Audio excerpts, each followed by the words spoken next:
नमस्ते सभी को, राम राम। और आप सभी का स्वागत है आज के इस पॉलिटिकली इनकरेक्ट चर्चा में। और सबसे पहले तो विलंब हो गया, उसके लिए क्षमा प्रार्थी हैं। कुछ वो टेक्निकल इशू आ रहा था कनेक्टिविटी का, तो अभी वो सॉर्ट आउट हो गया है हमारा।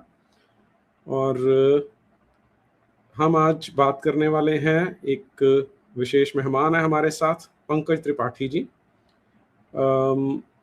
इनका जो परिचय है वो दो तीन तरह से है। पहले हम उनका स्वागत कर लेते हैं। नमस्ते पंकज जी, स्वागत है आपका बहुत बहुत। नमस्ते नमस्ते इंदिरा जत्री जी। जी, तो पंकज त्रिपाठी जी एडवोकेट हैं, जुडिशियल सर्विसेज के लिए कोचिंग देते हैं, और द लॉजिकल इंडियन आपको सामने दिखाई दे रहा होगा, इस नाम से अपना इनका चैनल है, वो भी चलाते हैं।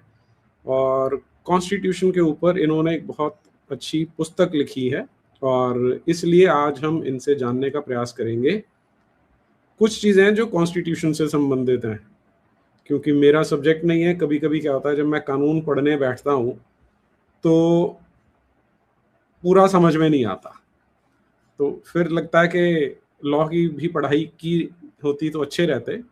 लेकिन आज हमारे पास सौभाग्य है कि पंकज जी हैं हमारे साथ, और उनसे आज हम कुछ चीज़ें जानने वाले हैं। पंकज जी, मैं सीधा ही विषय पर आ जाता हूँ।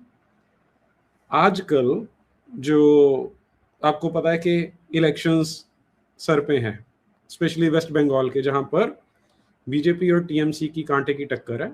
स्टेक पर हैं दोनों के लिए बहुत कुछ, पूरी स्टेट स्टेक पर है।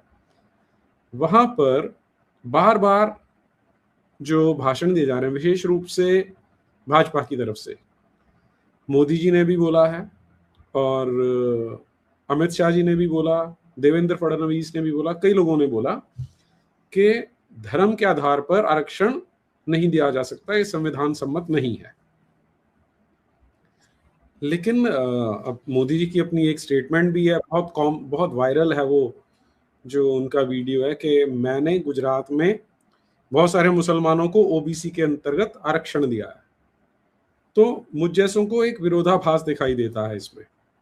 तो आप जरा ये समझाइए कि दोनों चीजें एक साथ कैसे एग्जिस्ट कर रही हैं। और आपके उत्तर से पहले मैं शायद ये एक बार अनाउंस कर दूं कि मुझे लगता है कुछ लोगों को ये स्ट्रीम यार्ड का लिंक शेयर हो गया आपकी तरफ से, तो वो यहाँ जुड़ रहे हैं। उनसे मेरा निवेदन है कि यहाँ जुड़ने की बजाय वरुण मिश्रा जी हैं या बाकी लोग हैं, वो यूट्यूब पे जुड़े, दूसरे लिंक से कनेक्ट कीजिए आप। जी पंकज जी। तो जी, जहां तक ओबीसी आरक्षण का सवाल है, भारत के संविधान के अनुच्छेद 16 में मूलतया और वर्ष 1951 में जो पहला संविधान संशोधन किया गया, उसके जरिए अनुच्छेद 15 में संशोधन के माध्यम से अन्य पिछड़ा वर्ग शब्द नाम लिखा गया है। अन्य पिछड़ा वर्ग, other backward class, OBC. Class का आधार क्या होगा, तो इसके रूप में इतना ही लिखा है संविधान में कि सामाजिक और शैक्षणिक रूप से पिछड़ा वर्ग।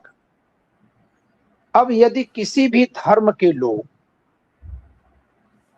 किसी कारण से, किसी आधार पर सामाजिक और शैक्षणिक रूप से पिछड़े में आते हैं, तो उनको ओबीसी के दर्जे में रखा जा सकता है।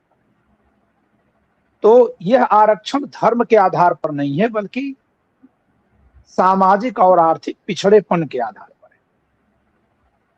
सही बात तो यह है कि आरक्षण जाति आधारित भी नहीं है, लेकिन आप सौभाग्य कहें या दुर्भाग्य कहें, जब पिछड़ा वर्ग आयोग बना था तो उसमें जाति के आधार पर ही सामाजिक और कब बना था 1979 में बना था। जो बीपी मंडल जी का पिछड़ा आयोग बना था, बीपी मंडल जी की अध्यक्षता में।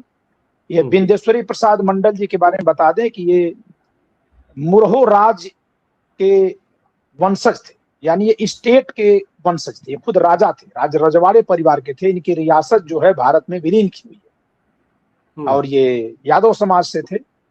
इनकी अध्यक्षता में एक सदस्यीय आयोग बनाया गया वर्ष 1979 में, 1979 में मोरारजी देसाई सरकार में, और उन्होंने अपनी रिपोर्ट पेश की थी। बाद में इंदिरा जी सरकार आती है, और वर्ष 1990 में जब वीपी सिंह की सरकार थी तब ये रिपोर्ट लागू कर दी।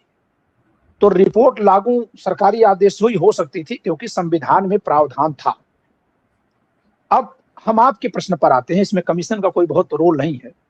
कमीशन का रोल यही है कि ओबीसी अदर बैकवर्ड क्लास का निर्धारण कास्ट बेस कर दिया गया और यही कास्ट बेस मुसलमान में भी दे दिया गया। आज भी आप देखें कि अभी हाल ही में एक स्पेशल लीव पिटीशन, एसएलपी हम लोग कानून की भाषा में कहते हैं, आर्टिकल 136 के तहत विशेष अनुमति याचिका जो आंध्र प्रदेश राज्य से आई थी, जो वहां के हाई कोर्ट के निर्णय के खिलाफ सुप्रीम कोर्ट में आई थी कि हम दलित थे और हम क्रिश्चियन हो गए तो भी हमको दलित माना जाए। तो माननीय उच्च न्यायालय ने तो खारिज किया ही था, माननीय सर्वोच्च न्यायालय ने भी खारिज कर दिया और यह कहा कि यह धर्म पर मिलने वाला आरक्षण नहीं है। अनुसूचित जाति और अनुसूचित जाति का जनजाति का आरक्षण केवल तभी तक मिलेगा जब वो हिंदू में है। लेकिन ओबीसी का जो आधार है वो सामाजिक और शैक्षणिक पिछड़ेपन का है। एससी का आधार छुआछूत है जो केवल हिंदू समाज में ही मानी गई थी जब ये आरक्षण बनाया गया, और एसटी का आधार जो है जंगल में जो लोग रहते हुए हैं, लेकिन उसमें भी जब तक वो हिंदू रहेंगे, धर्म परिवर्तन कर लेंगे तो नहीं माना जाएगा। लेकिन फिर हम आते हैं ओबीसी पर, क्योंकि जो मुस्लिम को आरक्षण दिया गया वो ओबीसी के दायरे में दिया गया। तो ओबीसी में जिन जातियों को, मुस्लिम समाज की जिन जातियों को ओबीसी में चिन्हित कर दिया गया, उनको भी आरक्षण मिलेगा अपार्ट फ्रॉम देयर रिलीजन। उनका धर्म कुछ भी हो, इस पर कोई ध्यान नहीं दिया जाए।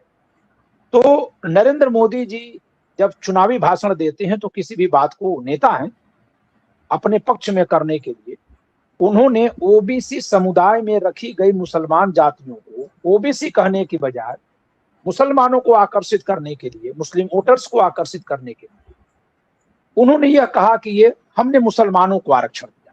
हो सकता है कि उन्होंने इसलिए ही दिया हो कि दे सके, हो सकता है कि जिन जातियों को उन्होंने शामिल किया हो ओबीसी में वो अन्यथा पैमाने पर शामिल होने लायक न रही हूं, क्योंकि ऐसा भी ये नेता लोग करामात करते हैं और संभव है कि ऐसा किया था तभी ध्यान रहा हो और इन्होंने इसका उल्लेख कर दिया हो कि हमने तो अपने समय में दिया था। यानी इंटेंशनली ऐसे भी समाज को इन्होंने आरक्षण में डाल दिया होगा जिसको आरक्षण की जरूरत नहीं रही होगी, अन्यथा जिनको जरूरत रही होगी अगर उन्हीं को दिया तो फिर वो मुसलमान नहीं थे, वे हिंदू नहीं थे, वे संविधान के हिसाब से सामाजिक और आर्थिक, शैक्षणिक और सामाजिक रूप से पिछड़े लोग थे, क्योंकि संविधान तो यही क्राइटेरिया बनाता है। नहीं तो ये कैसे डिसाइड होता है कि सामाजिक रूप से पिछड़ा है या शैक्षिक रूप से पिछड़ा है? यह कार्य सरकार की जिम्मे होता है। अब आप देख लीजिए कि सरकारें कैसे, कोई पैरामीटर्स नहीं है उसके? नहीं, उसका पैरामीटर डिसाइड करना संविधान में नहीं लिखा है। संविधान केवल इतना कहता है कि जो सामाजिक और शैक्षणिक रूप से पिछड़े। अब सामाजिक और शैक्षणिक रूप से कौन पिछड़ा होगा इसका निर्धारण सरकारें करेंगी। कहा तो दिया गया कि राष्ट्रपति करेंगे, संसद करेगी, लेकिन राष्ट्रपति और संसद या राज्यपाल और विधानमंडल पर भी नियंत्रण किसका है? जो सरकार में बैठा है। तो वस्तुतः सरकारें का। और आदरणीय नीरज जी, मैं बता दूं कि इसमें पक्ष विपक्ष मिलकर भी खेल करता है। जैसे आज ही आप देखिए कि महिला आरक्षण बिल पर एक संशोधन विधेयक, 131वां संशोधन विधेयक आया, आज ये पारित नहीं हो पाया है। अभी मैं देख कर आ रहा हूं न्यूज, 298 वोट पक्ष में मिले हैं, सरकार ने संशोधन विधेयक पेश किया था, और 230 वोट विपक्ष में मिले, क्योंकि 2/3 बहुमत नहीं मिला कुल उपस्थित का। इस नाते बहुमत मिलने के बावजूद भी 2/3 बहुमत न मिलने के कारण यह संशोधन विधेयक पारित नहीं हो पाया है। लेकिन आप देखिए कि जब लोकसभा और विधानसभा में जो एससी और एसटी कैटेगरी के लिए जो सीटें रिजर्व की गई हैं पूना पैक्ट के बुनियाद पर, जिसकी समय सीमा महज 10 वर्ष थी, जिनको खत्म हो जाना था, स्वतः खत्म हो जाना था 25 जनवरी 1960 को। 25 जनवरी 1960 को जिसको खत्म हो जाना था, और जिसको हम SC ST का आरक्षण कहते हैं, वह शेष समाज पर चुनाव लड़ने पर प्रतिबंध है। अन्य को प्रतिबंधित कर दिया गया तो आरक्षण है। इसका संविधान सभा में विरोध हुआ था कि आप लोकतंत्र में किसी को प्रतिबंधित क्यों कर रहे हैं जन्म के आधार पर। तो कहा गया कि महज 2 चुनाव यानी 10 वर्ष के लिए प्रतिबंध लगाया जा रहा है। किंतु परंतु के साथ जो व्यवस्था बनाई गई थी उसको 7 बार संशोधन करके पारित किया गया है। तो मैं इसका जिक्र यहां क्यों कर रहा हूं कि संशोधन पारित कब होता है, जब 2/3 बहुमत होता है। और 2/3 बहुमत अटल बिहारी वाजपेयी की सरकार ने भी अनुच्छेद 334 को एक बार बढ़ाया है वर्ष 1999 में, जबकि अटल बिहारी वाजपेयी की सरकार पूर्ण बहुमत की सरकार नहीं थी और जुगाड़ दलों के बावजूद भी 280 से अधिक सांसद नहीं थे, लेकिन पूर्ण बहुमत 2/3 बहुमत कैसे मिल गया था? सत्ता पक्ष और विपक्ष दोनों मिलकर पारित किए थे। वैसे ही 2009 में फिर जब मनमोहन सिंह सरकार ने पारित किया तो भाजपा ने साथ दिया। फिर 2019 में जब नरेंद्र मोदी जी उस आरक्षण को बढ़ा रहे थे, उस प्रतिबंध को बढ़ा रहे थे, तो कांग्रेस ने साथ दे दिया। तो जहां इन लोगों को वोट बैंक सुहाता है वहां ये सब एक साथ हो जाते हैं, जहां नहीं सुहाता है या तो ये विरोध करेगा इनका या वो विरोध करेगा उनका, और करके ये लोग नूरा कुश्ती करते। तो ओबीसी के आरक्षण की जहां तक बात है, उसमें अगर मुसलमानों को ये शामिल किए तो उस नीति बनाने पर विरोध कौन किया? कोई किया क्या? नरेंद्र मोदी जी अगर कहते हैं कि इन्होंने आरक्षण दिया था तो नरेंद्र मोदी जी इससे पहले ये बताएं कि क्या अपने चुनावी घोषणा पत्र में उन्होंने कहा था कि आरक्षण देंगे? नहीं। नरेंद्र मोदी जी भाजपा के चुनावी घोषणा पत्र में सदा से राम मंदिर और 370 का मुद्दा रखा जाता था। राम मंदिर बनवाएंगे, 370 हटाएंगे, 2 मुद्दे थे। क्या कभी इन्होंने मुद्दे के तौर पर रखा कि 80% को जो लोकसभा विधानसभा की 24% सीटों पर चुनाव लड़ने से प्रतिबंध है, जो महज 10 वर्ष के लिए था, जो वर्ष 2020 में 70 वर्ष हो चुका था, उसको बढ़ा के 80 वर्ष करेंगे? क्या इसको मुद्दा में लाए थे नरेंद्र मोदी जी? चुनावी घोषणा पत्र में लाए थे? लेकिन आश्चर्यजनक बात बता दूं नीरज जी कि जिस सत्र में जुलाई अगस्त 2019 के जिस सत्र में नरेंद्र मोदी की सरकार 370 हटाने का की कवायद कर रही थी, उसी सत्र में इन्होंने 334 बढ़ा दिया था। न कहीं अखबार में दिखा, न टेलीविजन में दिखा, न सत्ता पक्ष विपक्ष आपस में झगड़ा किए, क्योंकि सब एक हो गए थे।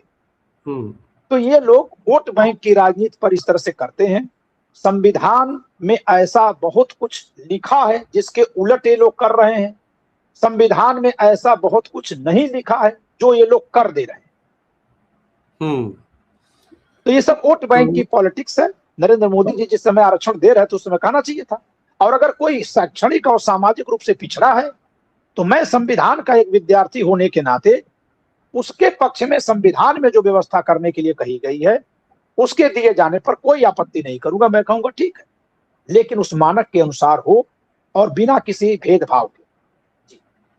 जी, अब आपने जो बातें बताई बड़ी इंटरेस्टिंग है। 2-3 क्वेश्चन मेरे माइंड में आ रहे हैं।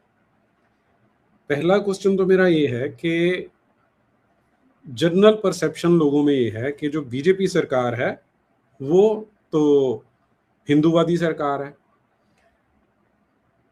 और मोदी जी बार बार अपनी जाति का बड़ा गुणगान करते हैं कि मैं पिछड़ी जाति से आता हूं। तो ओबीसी लोगों को पहले तो यही लगा था कि हमारे हित का व्यक्ति है कि ओबीसी जो हिंदू ओबीसी हैं उनके हित की रक्षा पूरी तरह से होगी।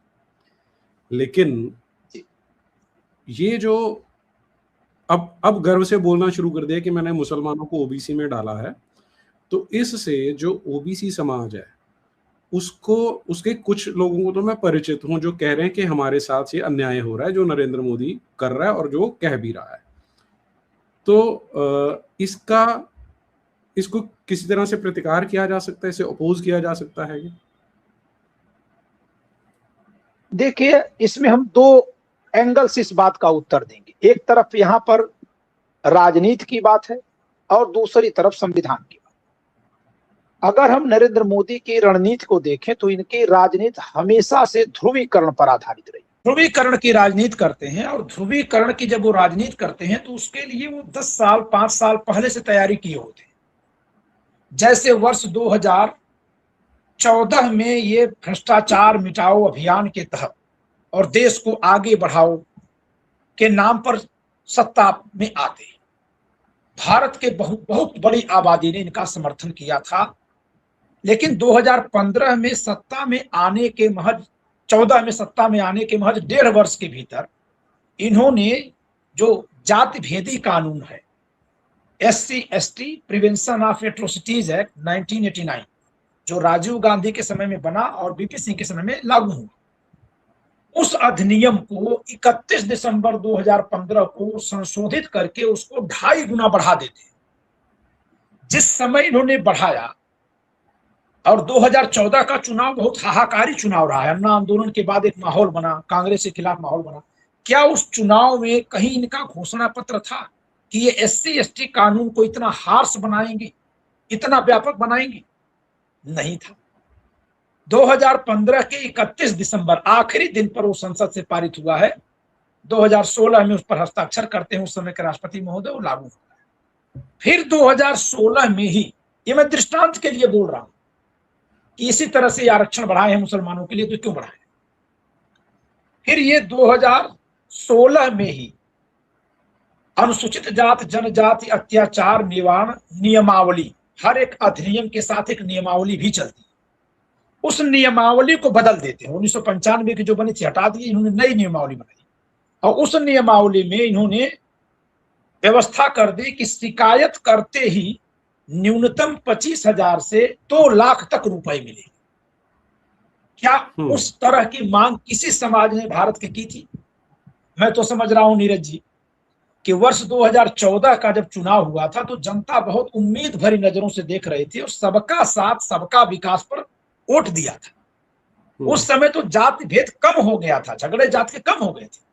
लेकिन उसी समय नरेंद्र मोदी जी जब सबके साथ और विश्वास पर आए थे तो संसद में जाकर वो कानून बना रहे थे जो वर्ग भेद पर आधारित है, जो किसी एक को इतना ज्यादा ताकत दे रही थी कि वो दूसरे पर जब चाहे तो शिकंजा कसते। क्या नरेंद्र मोदी ने अपनी चुनावी घोषणा पत्र में 2014 में यह लिखा था? अगर लिखे होते तो मैं दावे के साथ कह रहा हूं कि ये चुनाव जीतना तो बहुत दूर 50 सीट नहीं जीत पाते।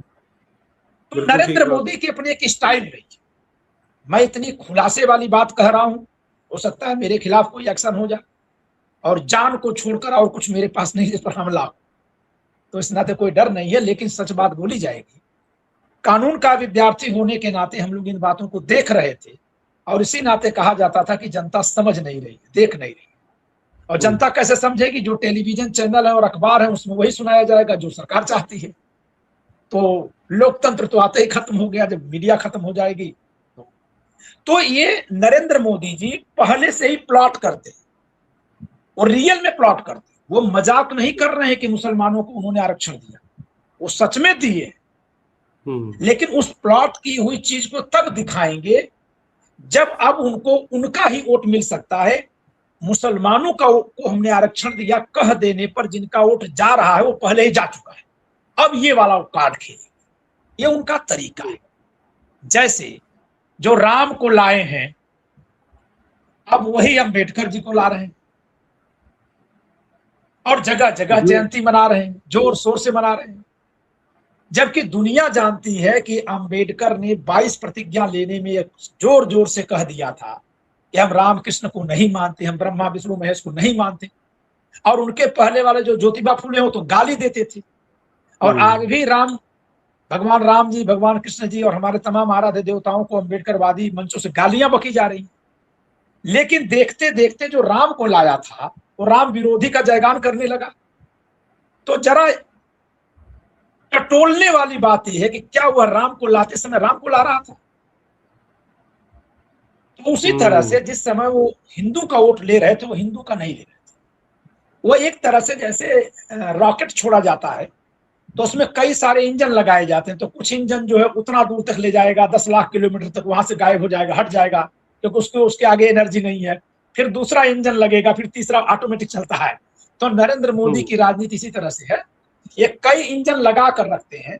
अब जैसे इन्होंने देखा कि हिंदुत्व का इंजन काम नहीं कर रहा है तो ब्राह्मण विरोधी हवा, सवर्ण विरोधी हवा पहले चला दिया। रुकिए एक मिनट, आपने कहा कि जो हिंदुत्व कार्ड काम नहीं कर रहा है, ये क्यों लगा आपको ऐसा? क्योंकि मुझे जो लग रहा है, मैं आपसे अपनी बात शेयर करता हूँ कि 2025 में जब महाकुंभ हुआ है तो वहां तो सारे हिंदू थे, कोई जाति नहीं थी, कुछ नहीं था, सब एक साथ जुड़े हुए थे। और जो जातिवाद, ये कुछ डिस्टर्बेंस आ रही है जी, कुछ इंदिरा जी एक डिस्टर्बेंस बार आई। सवाल दोहराइएगा। जी, मैं सवाल दोबारा बोलता हूँ। मेरा कुछ डिस्टर्बेंस आ रही है।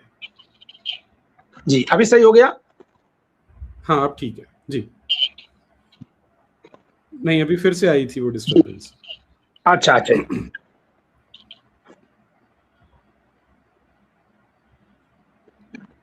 जी, बोलूं? हाँ जी, तो मैं जो कह रहा जी, था वो ये है कि हिंदुत्व का कार्ड मुझे तो नहीं लगता फेल हुआ था। लोग आपस में जुड़ रहे थे, हिंदू इकट्ठे हो रहे थे। और महाकुंभ का एग्जाम्पल दे रहा था मैं आपको कि वहां पर तो कोई जातिगत भेद नहीं दिख रहा था, कुछ भी नहीं दिख रहा था। तो इन्हें क्यों लगा होगा कि हिंदुत्व अब काम नहीं कर रहा है, हिंदुत्व वाला कार्ड काम नहीं कर रहा, आपने जो कहा अभी। नहीं जी, हमें दिख रहा है हम्म, भाजपा का लोकसभा में जो प्रदर्शन 2014 में था वह 2019 में बढ़ा था, लेकिन 2024 में वो काफी डिक्लाइन। हम्म, तो जिनकी धर्म में आस्था है वो अगर सीट एक भी रहेगी तब भी अपनी आस्था के नाते वही रहेगा, लेकिन हम्म, जिसकी आस्था नहीं है वो तत्काल सोचेगा अरे कहीं ऐसा तो नहीं कि बैटरी खत्म हो गई, क्योंकि वो तो उसको बैटरी समझ रहा है। तो इस हम्म, नाते 2024 का चुनाव जब संविधान के मुद्दे पर विपक्ष ने लड़ा और उत्तर प्रदेश में, हरियाणा में, महाराष्ट्र में डेंट लग गई, तो नरेंद्र मोदी ने वहीं से प्रयोग करना शुरू किया। और आप देखे होंगे, मैं तो सोशल मीडिया के दोनों तरफ के चैनलों को बहुत अच्छे से देखता हूं, जो विपक्ष की राजनीति को समर्थन देने वाले चैनल हैं और जो सत्ता पक्ष की राजनीति को समर्थन देने वाले चैनल रहे हैं। लोग अपने अपने विश्वास के नाते समर्थन देते हैं, ऐसा नहीं कि उन लोगों में कोई वाद है। तो मैंने ये देखा कि उन चैनलों की लोकप्रियता जब बढ़ी जो इनके विरोध में थी, तब उसी समय वहां एक प्रयोग मैंने देखा 2025 के बाद, जब ये महाराष्ट्र का चुनाव जीते हैं। लोकसभा का चुनाव तो हार गए थे, लेकिन महाराष्ट्र का चुनाव फिर जीत गए, हम्म, विधानसभा का। तब मैंने एक बदलाव देखा उन चैनलों पर। उन चैनलों ने, और राहुल गांधी की रणनीति में भी ये बदलाव दिखा कि राहुल गांधी और ये चैनल और यहां तक कि समाजवादी पार्टी, मैं तीन प्रमुख स्तंभों की बात कर रहा हूं। विपक्ष की पहली बड़ी पार्टी कांग्रेस, दूसरी बड़ी पार्टी समाजवादी पार्टी, और उनके समर्थक जितने चैनल हैं जो मोदी विरोधी चैनल है, सरकार विरोधी, इन तीनों ने सवर्णों के खिलाफ ध्रुवीकरण शुरू किया। जैसे समाजवादी पार्टी ने संविधान को छोड़कर पीडीए के नारे पर बहुत जोर शोर से काम करना शुरू किया, बहुत जोर शोर से। मैंने उस पर आपत्ति भी की थी कि भाई आप संविधान लेकर चले थे तो पीडीए कैसे लेकर चलेंगे, सवर्ण समाज कहां जाएगा, वो भी संविधान में आता है। तो ये मेरी व्यक्तिगत आलोचना है, एक संविधान के विद्यार्थी के नाते जो संविधान कभी हाथ में लिया है उसकी मैं आलोचना करूंगा। कांग्रेस को देखिए, कांग्रेसी नेता राहुल गांधी जी तो खोजने लगे थे कि आज तक कोई एससी एसटी लड़की मिस यूनिवर्स क्यों नहीं हुई, मीडिया में कितने गैर सवर्ण हैं, मानो कि सारे सवर्ण लोग सबको लाठी लेकर रोक करके बैठ जाते हैं। लेकिन उन्होंने भाजपा पर हमला बंद करके सवर्ण समाज पर हमला बोलना शुरू किया। आप नीरज जी, आप गौर किए होंगे, जो आदमी कभी एंटी मुस्लिम राजनीति जब बीजेपी कर रही थी, तब भारत जोड़ो यात्रा कर रहा था, सबको मरहम लगाओ, सबको गले लगाओ, मोदी तो नफरत फैलाता है, वही आदमी लोकसभा चुनाव 2024 में जब नहीं जीत पाया तो नफरत की एक नई लकीर खींचता है, सवर्ण बनाम अंडी।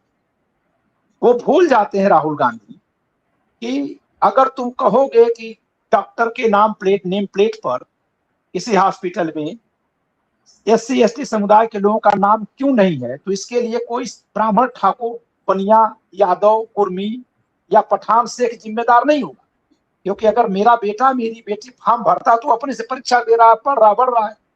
अगर कोई एक वर्ग नहीं बढ़ पाया तो उसके लिए पंकज त्रिपाठी को नहीं काम करना था, उसके लिए राहुल गांधी को काम करना था, उनके पुरखे राजीव गांधी को, इंदिरा गांधी को, नेहरू जी को काम करना था। मेरी समझ में उन लोगों ने काम किया, लेकिन जब सवाल राहुल गांधी कर देते हैं कि कोई क्यों नहीं है, तो मैं तो कहता हूं भाई ये सवाल तो तुम्हारे पर है। लेकिन ये हमारे जैसे लोग समझ पाएंगे ना कि ये तो हमारे खिलाफ नफरत भले भड़का रहे हैं, लेकिन ये जिम्मेदारी तो उनके खुद की सरकारों की थी। समाज इस बात को नहीं समझ पाता है, समाज को लगता है हाँ ये बात तो सही है। तो नफरत की राजनीति पर पहली बार विपक्ष भी आ गया था। हिंदू मुस्लिम की राजनीति पर नरेंद्र मोदी चल रहे थे, उनकी नीतियों का विरोध कर रहा था विपक्ष। लेकिन 2024 के लोकसभा चुनाव के बाद विपक्ष भी नफरतकारी एजेंडे पर आ गया और वो सवर्ण विरोधी एजेंडे पर आ गया, जोर शोर से सवर्ण का विरोध करना शुरू। मैंने देखा, जैसे एक मैं उदाहरण दे रहा हूं, हरियाणा में एक दलित समाज के आईपीएस ने सुसाइड किया और उन्होंने अपने सुसाइड लेटर में लिखा कि मेरे साथ जातिगत भेदभाव हुआ। मैं इस बात को आलोचना के तौर पर कांग्रेस के बड़े शीर्ष नेता से कहा था कि राहुल गांधी की अगर दिमागी हालत ठीक नहीं है तो आप लोग ठीक कराइए, ये गलत बयान दे रहे हैं और इससे इनकी पार्टी फंस जाएगी। खैर मुझे पार्टी की चिंता नहीं थी, समाज की चिंता थी, लेकिन उससे उनकी पार्टी भी फंस रही थी, इस नाते मैंने सुझाव दिया और वो मैं बात आपके सामने आज चैनल पर रख रहा हूं। राहुल गांधी की बाइट निकाल लीजिएगा आदरणीय नीरज जी, वो मिल जाएगी गूगल यूट्यूब पर। ये वहां जब जाते हैं उस आईपीएस के परिवार को सांत्वना देने, तो वहां ये सरकार, भाजपा सरकार जो हरियाणा में चल रही है, उसके चलते जातिवाद ही अगर फैला है तो भी सरकार का दोष है, क्योंकि विभागीय जातिवाद हुआ था। अगर सुसाइड लेटर को सही माने तो समाज में, दुकान पर, चौराहे पर, गली मोहल्ले में, किसी गांव के पंगत में वो जातिवाद नहीं हुआ था, वो पुलिस डिपार्टमेंट में हुआ था जो उस आईपीएस ने अपने सुसाइड लेटर में लिखा था। उसके लिए गांव का आदमी या शहर का, कस्बे का आदमी जिम्मेदार नहीं, डिपार्टमेंट दोषी था। डिपार्टमेंट ना, सरकार दोषी थी। राहुल गांधी को बड़ा अच्छा मौका था कि भाजपा सरकार की आलोचना करते कि इनके रहने में डिपार्टमेंट में जाति प्रताड़ना हो रही है। लेकिन राहुल गांधी सरकार पर एक सवाल नहीं उठाया, सारा सवाल उन्होंने सवर्ण समाज पर कर दिया था। और बहुत मतलब उनकी जो वाणी थी वो ऐसी थी कि ये शेष समाज आईपीएस बन जाने के बाद भी जीने नहीं दे रहा, इस तरह की थी। और जब उसके एक हफ्ते के भीतर वहां एक जाट समाज के पुलिस अफसर ने सुसाइड कर लिया, तो राहुल गांधी के पास कोई जमीन और कोई जमीर बचा ही नहीं था कि फिर वहां जाए और सांत्वना दे। और तभी मैंने कहा था कि ये अपने पैर पर कुल्हाड़ी मार चुके हैं। तो मैंने एक अंतर देखा और मैं भी नरेंद्र मोदी की राजनीति से जोड़ूंगा कि 2024 के चुनाव में जब इन लोगों को थोड़ी सफलता मिल गई थी, मिली तो थी संविधान के मुद्दे पर। मैं वो व्यक्ति हूं जिसने कहा था कि राम मंदिर के मुद्दे से ज्यादा ऊर्जा है संविधान में, लेकिन इन लोगों को भी नफरत पसंद थी। तो उधर वो तो धर्म के नाम पर जो कर रहे थे, ठीक है, जो लोग धर्म के समर्थक हैं उनमें उनको लगेगा कि नहीं वो धर्म के लिए कर रहे थे, लेकिन मैं, क्षमा करिएगा, यह देख पा रहा था कि वो नफरतकारी एजेंडे के तहत कर रहे हैं। अगर वो धर्म के लिए करते तो हिंदू समाज को बांटने वाले SC/ST कानून को अनावश्यक रूप से बिना किसी कारण के बढ़ाते नहीं, बल्कि कहीं भेदभाव होता तो वहां पुकारते कि भाई सब लोग एक हो, ये सब नफरत छोड़ो, ये छुआछूत बंद करो। एक महापुरुष जैसे बात करता है, एक नेता जैसे बात करता है, जोड़ने वाला, वो काम करते। चुपके से किसी दूसरे को चाबुक नहीं पकड़ा देते कि जब आगे मुंह करके जय श्री राम करेगा तो तुम पीछे से मार देना, ये नहीं करते नरेंद्र मोदी। तो मैं उनको देख रहा था कि उनकी हिंदुत्व की राजनीति छलावा थी। शेष मुझे धर्म से, संविधान से और अपनी संस्कृति से बहुत लगाव, लेकिन इसके नाम पर कोई राजनीति कर रहा था, मैं देख पा रहा। तो उसी तरह से मैंने देखा कि राहुल गांधी और विपक्ष भी जातिवादी नफरत पर उतरा, और जैसे इन लोगों ने जातिवादी नफरत को बढ़ाया तो एक समय पर इन लोगों ने ऐसा देख लिया, आप देखे होंगे सारे मंचों से SC/ST OBC minority, SC/ST OBC minority के खूब नारे लगने लगे। मैं सोशल मीडिया के तमाम उन चैनलों को देख रहा हूं जिनको जेल में भेज दिया जाना चाहिए रासुका लगा करके, जो इतनी हेट फैला रहे थे ब्राह्मणों के खिलाफ, सवर्णों के खिलाफ। लेकिन ये सरकार जो हिंदूवादी है, जो कहती थी कि बटोगे तो कटोगे, वो उन चैनलों को खूब छूट दे रही थी, बम्पर छूट थी, उनके सरेआम कार्यक्रम हो रहे थे।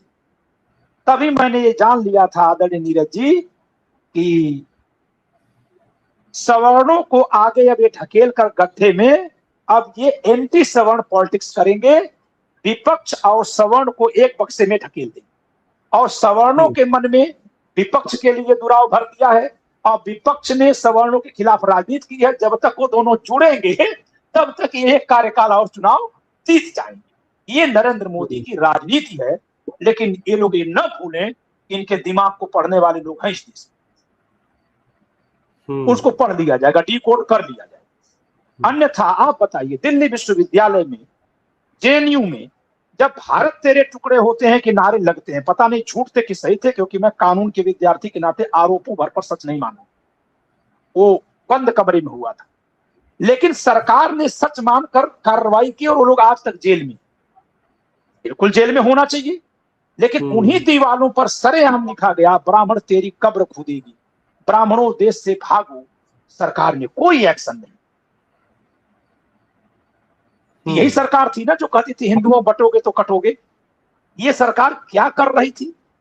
एक बात और बता दें आदरणीय नीरज जी, दिल्ली में गृह मंत्रालय जो अमित शाह के जिम्मे है, उसके नाक के नीचे एक प्रकाशन चल रहा है जिसका नाम है सम्यक प्रकाशन। उस प्रकाशन से हमारे धर्म के बारे में इतनी गंदी गंदी किताबें छप रही हैं कि मैं कह रहा हूं कि वैसी किताबें पाकिस्तान में भी पाकिस्तानी सरकार नहीं छपने देगी, क्योंकि उनके भी संविधान में इस तरह की किताबों के छपने पर रोक है। वहां के कानून को भी मैं पढ़ाता हूं वहां के विद्यार्थियों को, या हम लोग कंपैरेटिव स्टडी करते हैं तो जानते हैं इन चीजों को। कानून के मुताबिक वहां भी इस तरह की किताब नहीं छाप सकते। हिंदुस्तान में सम्यक प्रकाशन के तहत ऐसी किताबें छप रही हैं कि विष्णु जो है एक चतुर ब्राह्मण था, वो भेड़ चराता था और वो मौका पाकर होलिका का बलात्कार किया और होलिका को कुर्मी बताया जाता है। जातिवादी, धर्मवादी, नफरती बातें लिखी जाती हैं, प्रचारित होने दी जाती हैं। ये कौन हिंदूवादी सरकार थी नीरज जी जो ये सब होने दे रही थी? इनको और कौन सी सत्ता हम लोग दे दें कि हमारे में जहर कहीं बोलने वाला होगा तो उस पर ही अंकुश लगाएंगे? दरअसल इनकी चाल थी कि पहले धर्म की राजनीति करो, और धर्म की राजनीति का ईंधन कुछ दिन बाद कमजोर पड़ेगा तो फिर जातिवादी राजनीति का भी हम पुछल्ला पकड़ लें। तो ऐसा ही मुझे ये करते दिख रहे हैं। जी जी। तो अच्छा, एक जो दूसरा प्रश्न मेरे मन में आ रहा था जो आपसे पूछना है वो ये है कि आपने बताया कि जब ये सीटें आरक्षित की गई तो आर्गुमेंट ये दिया गया कि आप किसी को बैन नहीं कर सकते, आप किसी को एक तरह से रोक नहीं सकते कि वो चुनाव ही ना लड़ सके। और वही आपने बताया कि 70 साल तक उसी को एक्सटेंड किया जा रहा है। तो मेरा प्रश्न ये कि किसने ये बोला था कि नहीं करना चाहिए, और क्या ये कभी किसी ने ये मुद्दा उठाया था कि ये, और अभी मैं जब आपने बात की तो मैं इसे सोच रहा था कि कितनी खतरनाक बात है कि हमारे देश में एक ऐसा वर्ग है जिसे हम सामान्य वर्ग बोलते हैं, जिन्हें कुछ सीटें उनके लिए परमानेंटली खत्म हो गई हैं कि वो उन पे वो लड़ ही नहीं सकते, जो कि मतलब किसी भी, आप तो जानते हैं प्रिंसिपल्स ऑफ जस्टिस जो होते हैं, कि प्रिंसिपल्स ऑफ जस्टिस के बिल्कुल विपरीत जाता है ये, और हमारी आंखों के सामने होता रहा।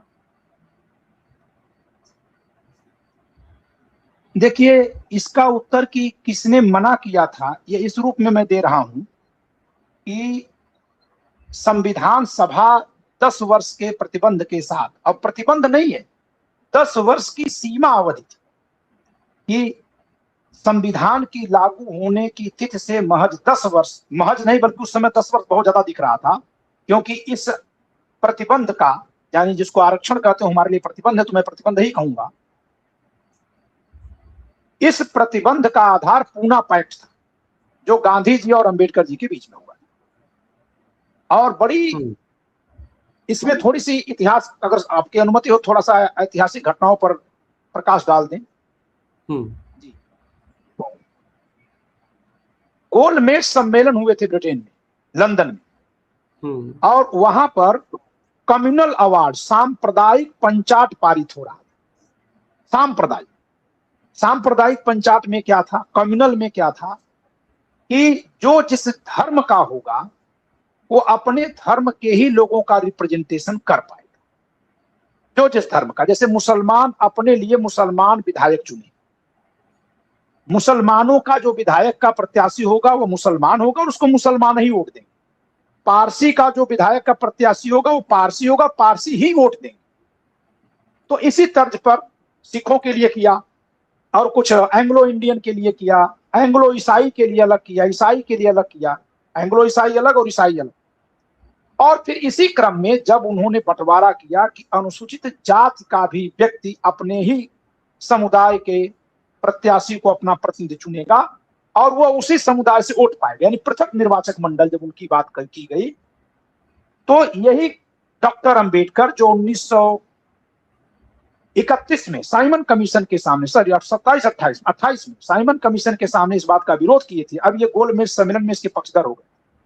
30-31 गांधी जी इसका विरोध किए, इन्होंने 1927-28 में साइमन कमीशन आता है, उसी साइमन कमीशन की रिपोर्ट पर गोलमेज सम्मेलन होता है। गोलमेज सम्मेलन की रिपोर्ट पर बाद में भारत शासन अधिनियम 1935 पारित होता है और जो अधिनियम पारित हुआ उसके बाद 1937 में चुनाव होता है। तो मैं 1927 से 1937 तक की यात्रा कराने वाली बात छेड़ रहा हूं। तो अब हम चले आते हैं 1931 में जो गोलमेज सम्मेलन हुआ जिसमें गांधी जी गए थे। तो गांधी जी वहां जाकर के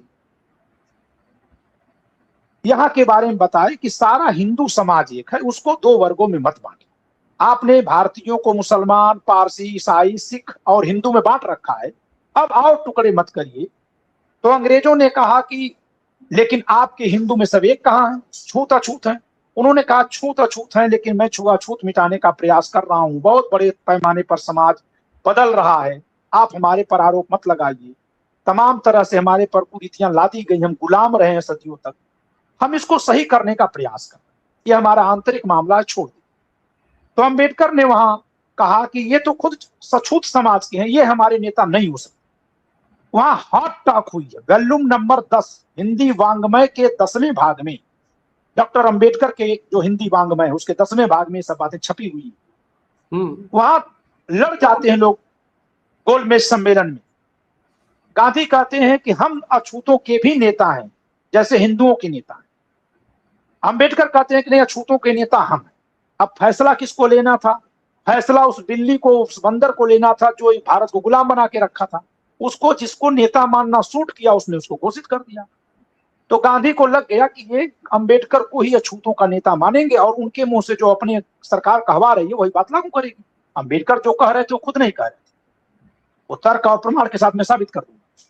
वो सब वो कह रहे थे जो अंग्रेज चाहते थे। वो चाहते थे आजादी की लड़ाई कमजोर हो जाए, इस नाते वो अंबेडकर के जरिए आजादी की लड़ाई लड़ने वालों पर सवाल उठा रहे थे। तो गांधी जी वहां चेतावनी देकर आते हैं कि अगर पृथक निर्वाचक मंडल दे करके हिंदुओं को बांटा गया तो यह जान लीजिए कि हम ईंट से ईंट बजा देंगे भारत में, लेकिन इसको स्वीकार नहीं करेंगे। गांधी जी दिसंबर 1931 में भारत लौटते हैं। आते ही उनको गिरफ्तार करके जेल में डाल दिया जाता है। कोई कारण खोजकर बता दे कि कारण क्या था जो गांधी को गिरफ्तार किया गया था, कहीं नहीं मिलेगा। इधर गांधी को गिरफ्तार किया जाता है, उधर तीसरा गोलमेज सम्मेलन होता है और अंबेडकर के कहने पर वो पृथक निर्वाचक मंडल और ज्यादा अधिकार देते हुए लागू कर दिया जाता है। जैसे पृथक निर्वाचक मंडल पहले ये था कि अछूत समाज अपना एमपी चुनेगा, अपना एमएलए चुनेगा, न वो हिंदुओं में वोट करेगा न हिंदू उनके में वोट करेंगे।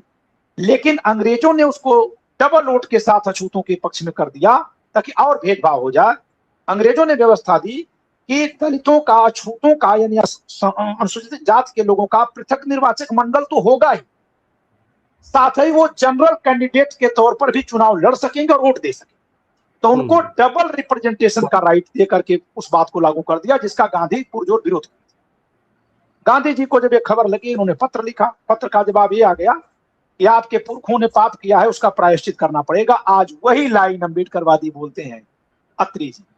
जो उस समय अंग्रेजी सरकार ने रैमजे मैकडोनाल्ड ने जो गांधी को पत्र लिखा है और वो फैक्स से उस समय फैक्स कर रहे हैं, टेलीग्राम से वो एक दिन में पत्र आता था जो डे टू डे के पत्राचार में हुआ है, उस पर साफ साफ उन्होंने लिखा कि आपके पुरखों ने जब पाप किया है तो आपको प्रायश्चित करने का अवसर कैसे दिया जाए, आप पर भरोसा नहीं है, इनको हम इसीलिए डबल वोट दे रहे हैं।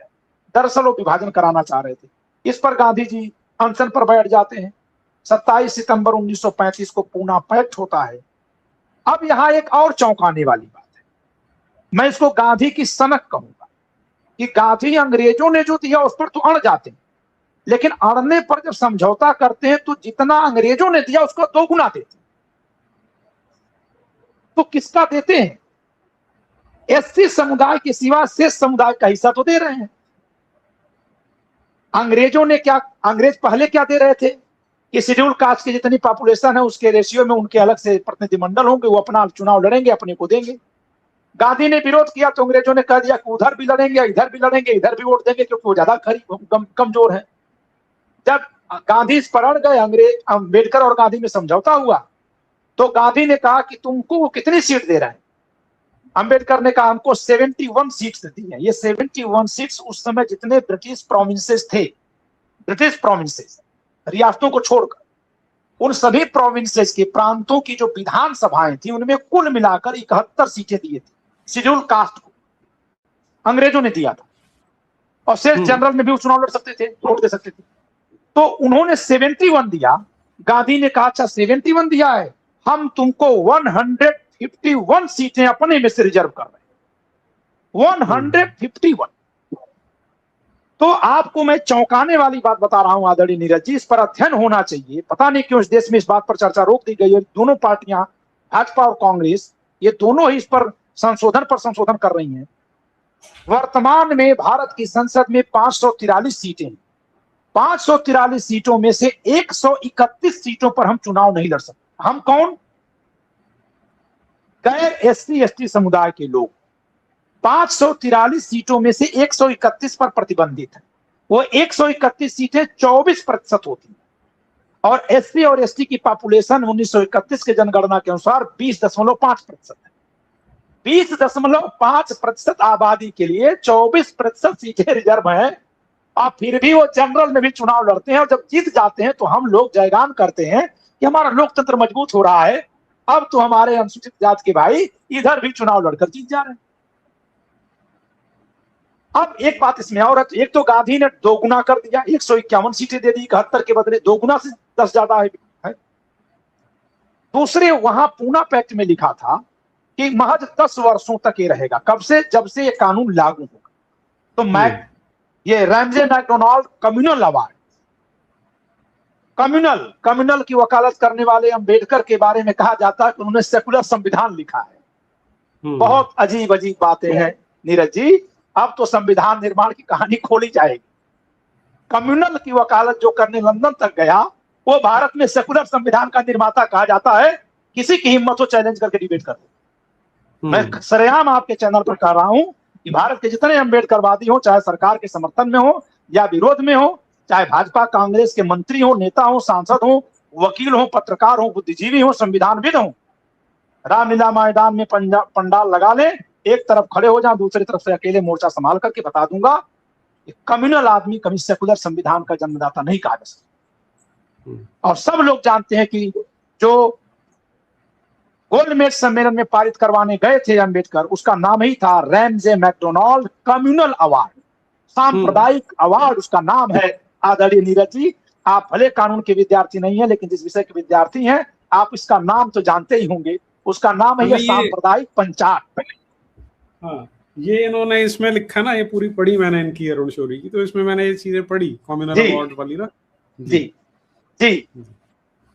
तो अब इंटरेस्टिंग बात क्या है कि सब अंबेडकर की ही बात मान रहे थे, लेकिन अंबेडकर को अपना बनाकर मान रहे थे। कारण क्या है? अंग्रेज जो चाहते थे गांधी वही कर रहे थे, लेकिन अपने जो उनको चाहने वाले थे उनमें भी तो कुछ उनको विश्वास जगाना था ना। और जो लोग गांधी को मानते थे वो उसी तरह से जैसे आज मोदी को मानने वाले हैं। जैसे मोदी को मानने वाले जान ही नहीं पाए कि हमारे पीठ में चाकू लगाने वाला कानून बना दिया है। आज घर घर एससी एसटी एक्ट लग रहा है। तो उसी तरह से लोग जान नहीं पाए कि गांधी अनशन तो कर रहे हैं, लेकिन अंबेडकर को ही मजबूत कर रहे हैं। दोनों अंग्रेजों के ज्यादा वफादार बनना चाह रहे थे। क्षमा करिएगा, मैं पहले कभी गांधी के बारे में इस तरह नहीं सोचता था, लेकिन जब मैं देखा तो लगा ओह, ये तो नंबर गेम कर रहे थे, कौन ज्यादा बात मानता है। तो 1932 में जो 27 सितंबर को पूना पैक्ट हुआ, उसमें 151 सीटें जो हमारे लिए, सबके लिए, हमारे लिए का मतलब आज का जो ओबीसी समाज है, उस समय वो जनरल था। 1990 से पहले तो जनरल ही था। और आज का जो मुस्लिम समाज है, उस समय वो तो उसको अलग सीटें मिली हुई थी, तो उस पर वो प्रतिबंध नहीं लागू था, क्योंकि उस समय तो मुस्लिम को अलग मिली हुई थी ना, सिख को अलग मिली थी, पारसी को अलग मिली थी। तो ये 151 किसकी गई? गैर एससी हिंदुओं की, आज के यादव समाज की, ब्राह्मण समाज की, खत्री समाज की, चौहान समाज की, मौर्य समाज की, हम ही लोगों की सीट उठा के गांधी जी दिए थे। और यही समाज गांधी का भक्त था, और जो अंबेडकर उनको नहीं मानते थे उनको उन्होंने हम लोगों की सीटें दे दी। हम लोग कुछ नहीं, गांधी जी है तो सही है, जैसे है ना मोदी है तो क्या गलत कर रहे होंगे, ये अंधविश्वास तब भी था जो इस बात को सोच के ही किया होगा। तो चुनाव की बात की गई थी, 10 वर्ष उसमें लिखा था, पूना पैक्ट में लिखा था कि जब ये लागू होगा तब से 10 वर्ष, यानी 2 चुनाव। अब ये कानून लागू हुआ 1935 में भारत शासन अधिनियम के माध्यम से। अब भारत शासन अधिनियम लागू होने के बाद पहला चुनाव वर्ष 1937 में हुआ। तो जो 151 सीटें रिजर्व थी, उसमें से 15 सीटें बंबई प्रदेश के हिस्से में आई थी। तब उसका नाम था बंबई प्रदेश, जो आज का महाराष्ट्र और गुजरात है। तो वो इस आकार में नहीं था जैसे आज के आकार है, वो दोनों एक था बंबई प्रदेश के नाम से। वहां 151 में से 15 सीटें अनुसूचित जातियों के लिए सुरक्षित हो गई। डॉक्टर अंबेडकर की पार्टी का उन दिनों नाम था इंडिपेंडेंट लेबर पार्टी, बाद में उसका नाम बदल के रखते हैं शेड्यूल कास्ट फेडरेशन, लेकिन 1936-37 में उसका नाम इंडिपेंडेंट लेबर पार्टी था। इंडिपेंडेंट लेबर पार्टी के नेता अंबेडकर, जो समूचे अनुसूचित जातियों का नेता घोषित करवाए थे लंदन में, वो 15 की 15 सीटों पर केवल महार जाति के लोगों को टिकट दिए।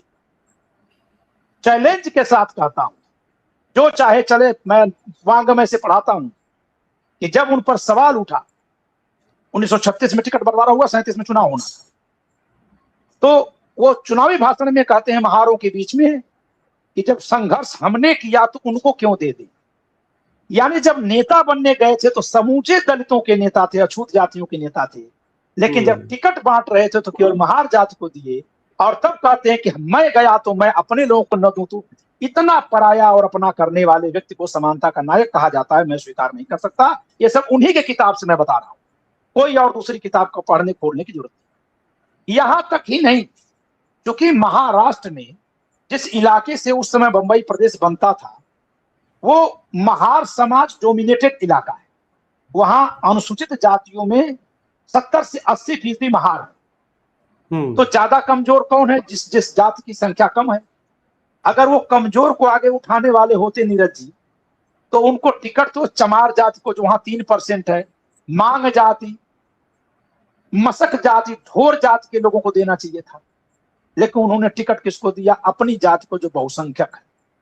और जब उनसे पूछा जाता था विपक्ष के द्वारा, खासकर उस समय कांग्रेस विपक्ष में थी, वहां पर वो विपक्ष में क्या थी, वही सत्ता में थी लेकिन अपोजिशन में एक दूसरे के। तो जब कांग्रेसी नेता सवाल कर रहे थे कि इन्होंने सारा अपनी ही जात को टिकट दिया, तो उन्होंने चमार जात के चरित्र पर सवाल उठाया, उनके बारे में बहुत ही गंदी गंदी बातें बोली हैं। जिनको पढ़ना होगा तो डॉक्टर भीमराव अंबेडकर का हिंदी वांग्मय भाग 38 का पृष्ठ संख्या 542 जाके देख लेंगे।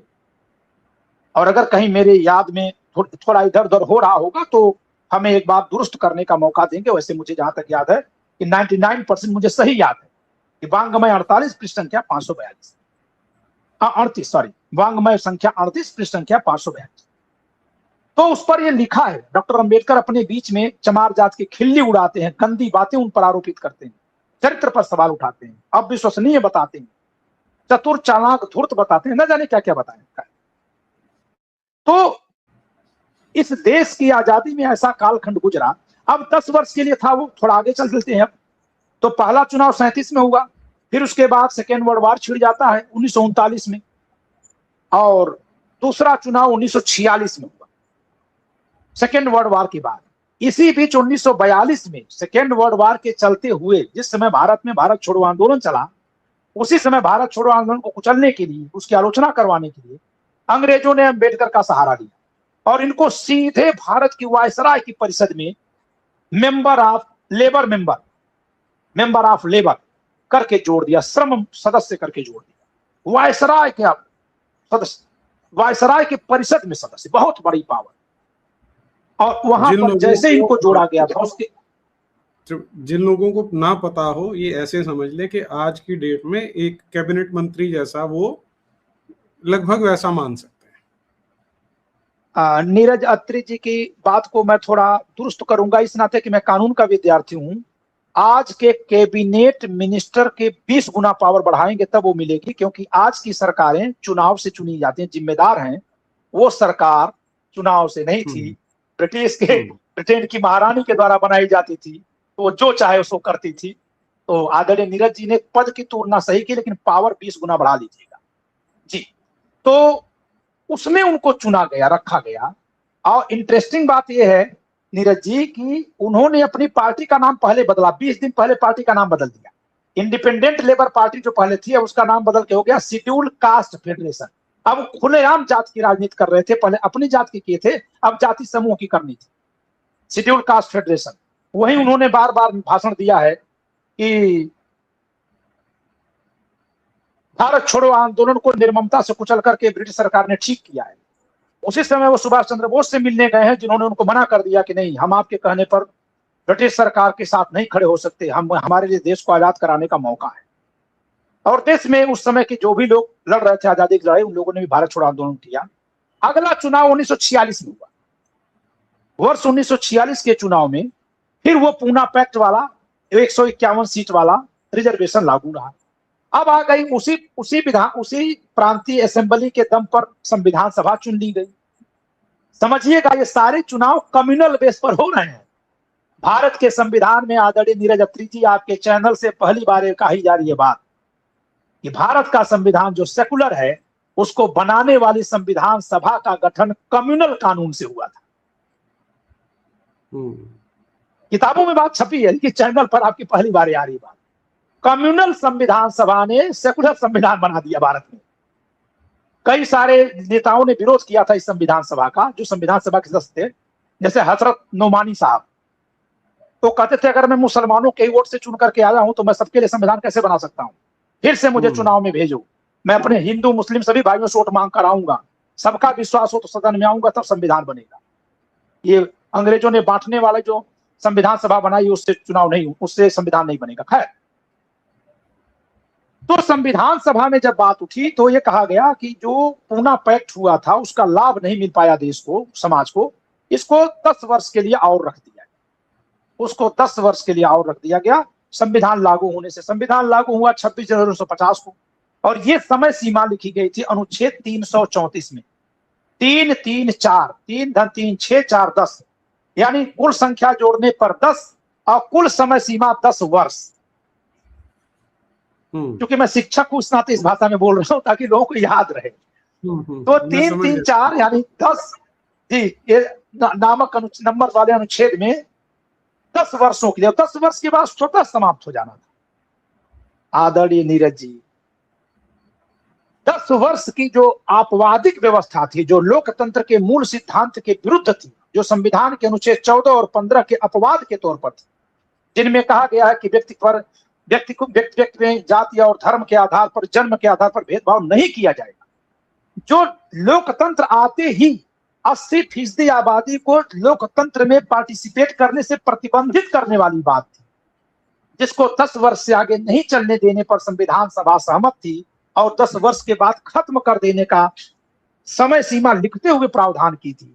उसको हमारे देश की सरकारों ने, नेताओं ने ध्वनिमत से 1 बार नहीं, 2 बार नहीं, 3 बार नहीं, 4 बार नहीं, 5 बार नहीं, 6 बार नहीं, 7 बार बदला है, 7 बार बदला। एक और बात मैं कहूंगा, 1857 के बाद देश में आजादी की लड़ाई लोगों ने अपने हाथ में ली, उसके पहले राजाओं के हाथ में। 1857 की क्रांति के बाद राजा हमारे शहीद कर दिए गए, खत्म कर दिए गए, या फिर सरेंडर कर दिए। तब से आजादी की लड़ाई आम जनता के हाथ में आई। 1857 से लड़ाई जब शुरू होती है तो 10-15 साल तो समझने में लग जाता है आम जनता को, क्योंकि आम जनता तो राजतंत्र में रहती थी। हम मान लेते हैं कि 1857 से ही लड़ना शुरू कर दिया, 90 वर्षों में गुलामी से छुटकारा पा गई 1947 में। और जब हम छुटकारा पाकर देश को आजाद किए तो 80 साल से गुलाम हैं कानून बनाकर।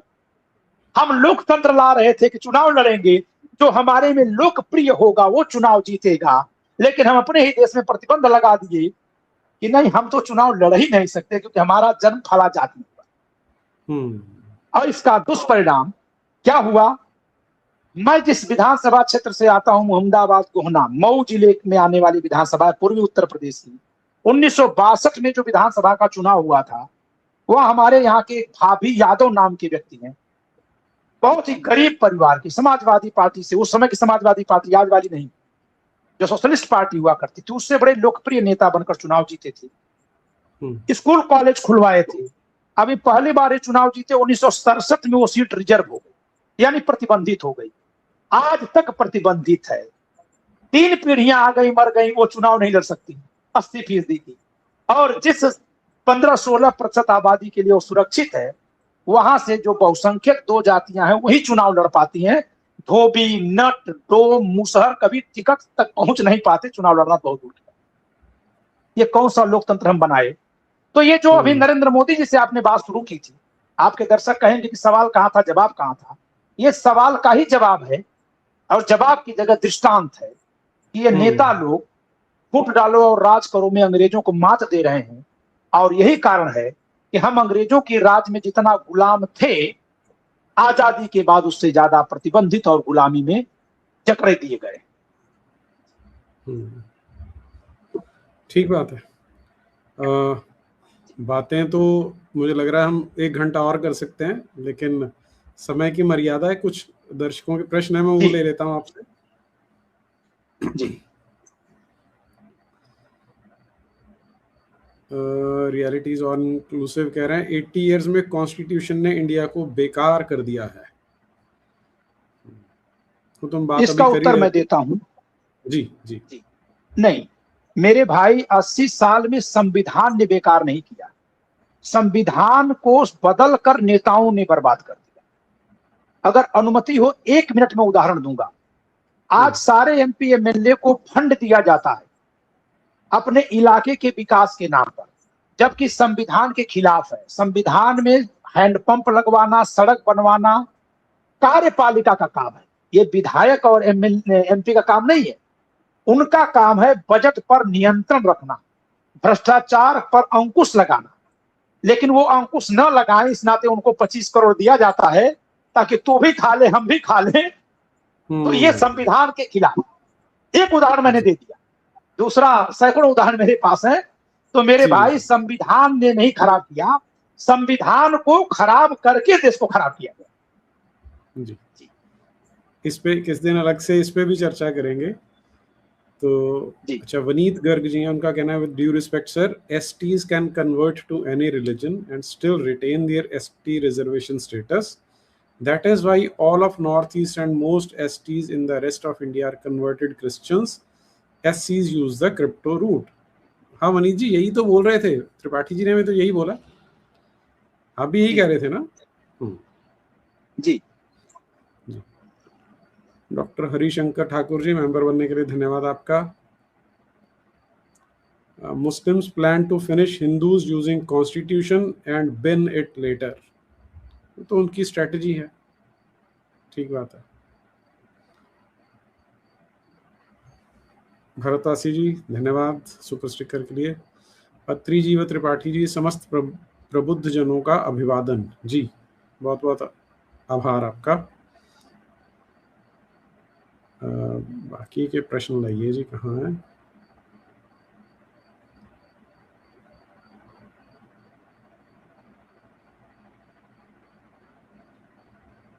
ध्रुव, जय भीम वाले आज से 15 साल बाद करना जय भीम, मुल्ले जवाब देंगे। जी।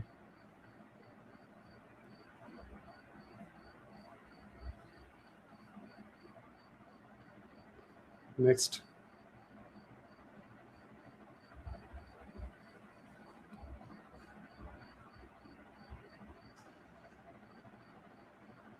BN राव जिंदाबाद जी।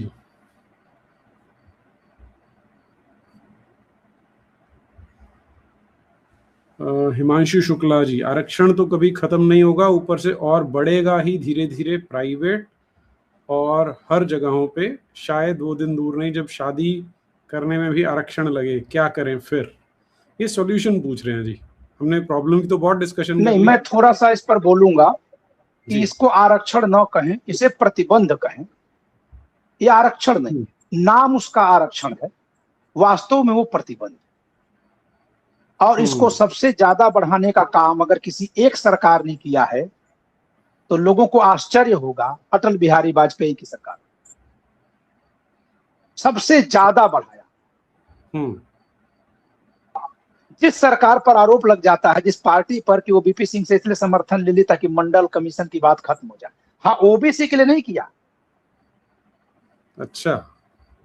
प्रमोशन में रिजर्वेशन, बैकलॉग, सब SC ST, अनुच्छेद 335 बदल दिया, फिर हम लोग कभी चर्चा करेंगे जी। मूल संविधान में लिखा था कि आरक्षण के जरिए किसी को नौकरी दी जाएगी तब भी गुणवत्ता से समझौता नहीं किया जाएगा, ताकि देश और समाज के साथ समझौता न हो जाए।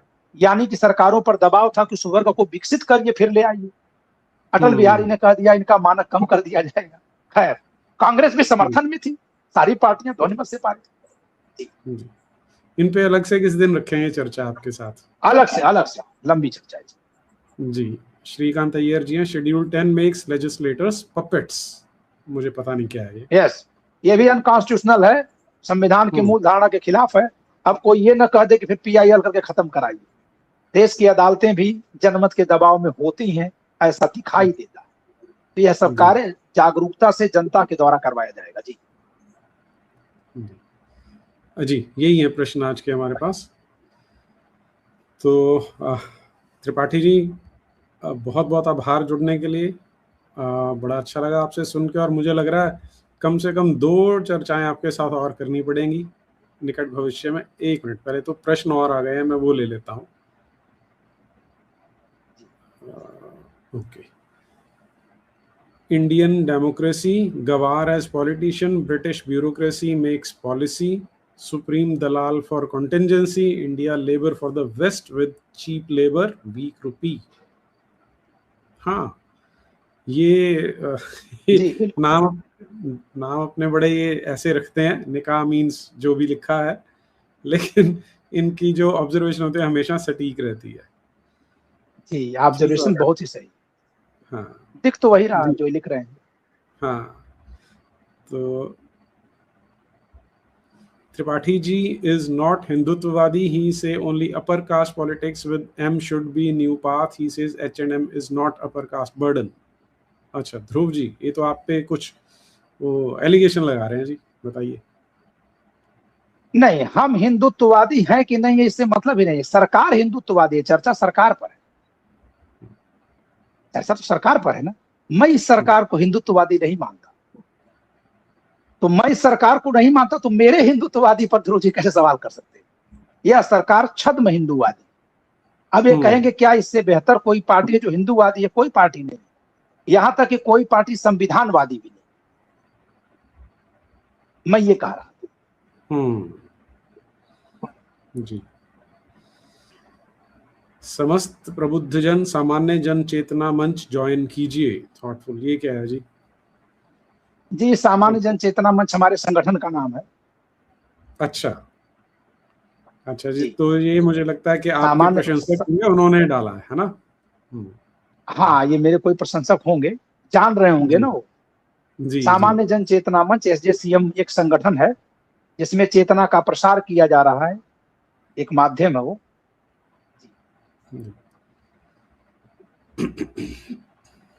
तो चलते हैं जी, करते हैं समापन। पाठी जी, जुड़ने के लिए मेरी ओर से और दर्शकों की ओर से आपका बहुत बहुत आभार। फिर मिलते हैं, तब तक के लिए जय राम जी। आपका और आपके दर्शकों का बहुत बहुत अभिनंदन।